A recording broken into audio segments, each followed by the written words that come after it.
గౌరవనీయులు కొనిదాల పవన్ కళ్యాణ్ గారు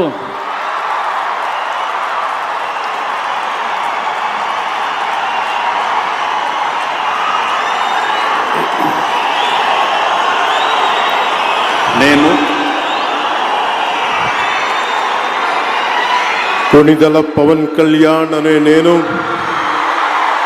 శాసనం ద్వారా నిర్మితమైన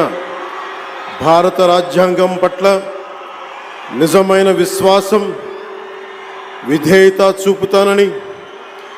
భారతదేశ సార్వభౌమాధికారాన్ని సమగ్రతని కాపాడుతానని, ఆంధ్రప్రదేశ్ రాష్ట్ర మంత్రిగా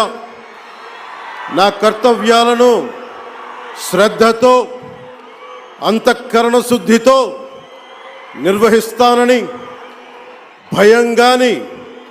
పక్షపాత